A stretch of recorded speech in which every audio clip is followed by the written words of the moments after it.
പ്രിയപ്പെട്ട teachers, royal Educare life science ടീച്ചേഴ്സിന് എങ്ങനെയാണ് ഓരോ വീഡിയോ ക്ലാസ്സുകളും ഏത് രീതിയിലാവണം എന്ന ഒരു ഡിസ്കഷൻ വന്നിട്ടുണ്ടായിരുന്നു. അതിന്റെ ഭാഗമായിട്ട് നിങ്ങൾക്ക് ഒരു ഡെമോ ക്ലാസ് തരണമെന്ന് നിങ്ങളുടെ കോർഡിനേറ്റർ പറഞ്ഞിട്ടുണ്ടായിരുന്നു. എൻ്റെ പേര് ഡോക്ടർ അബ്ദുൽ സലാം. ഞാൻ ലൈഫ് സയൻസിന്റെ ഏരിയയിൽ വരുന്ന ഒരു അധ്യാപകനാണ്.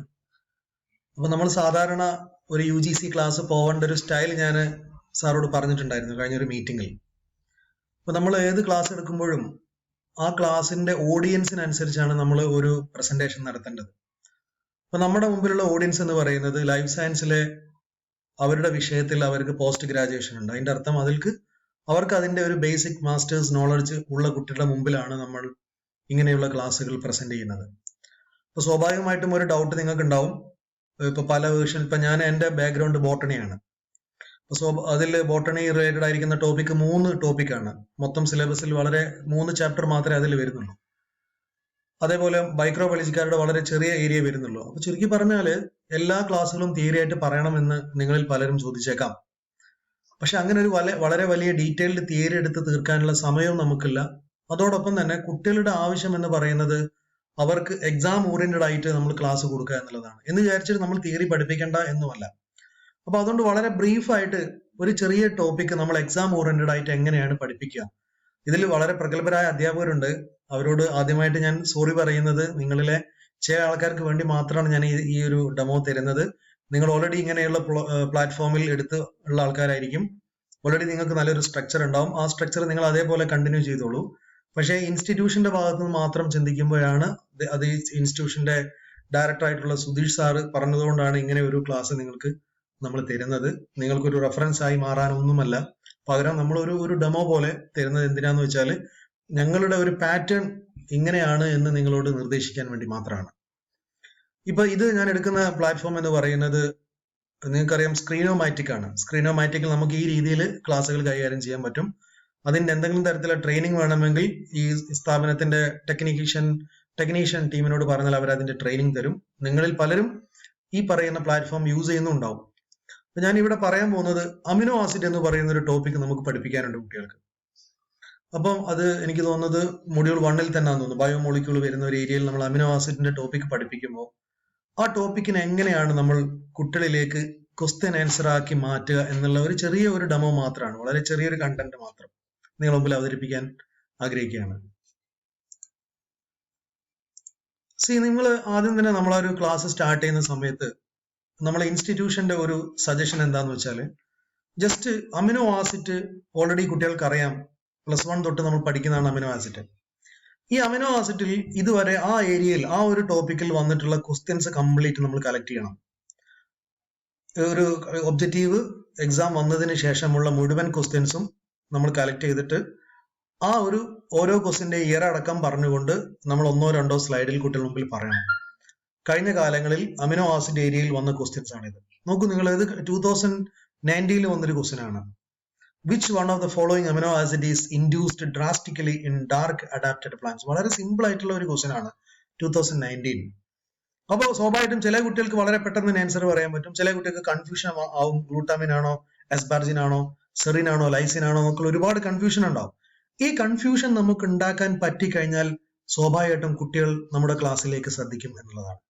അപ്പൊ നമ്മളൊരു തിയറി പറയുന്നതിന് മുമ്പ് തന്നെ കുട്ടികളെ ഇത് നിങ്ങൾ ഓൾറെഡി നിങ്ങളുടെ നോഹോയിൽ പറയൂ. അപ്പൊ കുട്ടികൾ പറയും, ടീച്ചറെ ഞങ്ങൾക്ക് അറിയാം, പക്ഷെ ഞങ്ങൾക്ക് അപ്രോപ്രിയേറ്റ് ആൻസർ ഏതാന്ന് പറയാൻ പറ്റുന്നില്ല.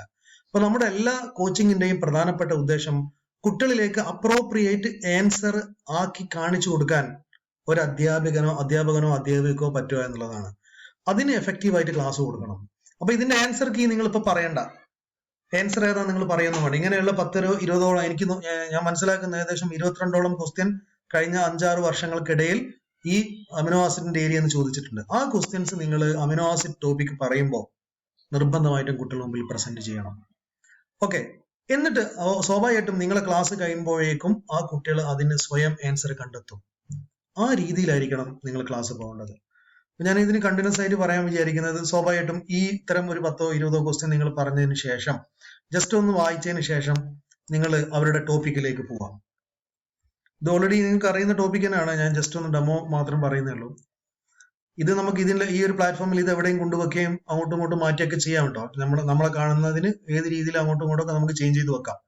അപ്പൊ നമ്മൾ നോർമലി അമിനോ ആസിഡിന്റെ തിയറി പറയാണ്, amino acids are the building block of proteins. There are 300 amino acid that occur in nature. Among these only 22 are known as standard amino acid that commonly occur in proteins. ഇങ്ങനെയുള്ള theoretical ആയ സാധനം നിങ്ങൾക്ക് വളരെ bullet points ആക്കിയിട്ട് പല രീതിയിലും attractive ആക്കിയിട്ട് നിങ്ങൾക്ക് വേണമെങ്കിൽ പറഞ്ഞു പോവാം. നോർമലി നമ്മൾ തിയറി ക്ലാസ് പോലെ തന്നെ. ഞാൻ എല്ലാ സ്ലൈഡിലേക്കും പറയുന്നില്ല. അങ്ങനെ ഓരോ അമിനോസിന്റെ സ്ട്രക്ചർ പറഞ്ഞു, അതേപോലെ തന്നെ ക്ലാസിഫിക്കേഷൻ പറഞ്ഞു, ക്ലാസിഫിക്കേഷൻ ഓൺ പൊളാരിറ്റി ബേസ്, അങ്ങനെ പല തരത്തിലുള്ള കാറ്റഗറി ഒക്കെ നമ്മൾ പറഞ്ഞു.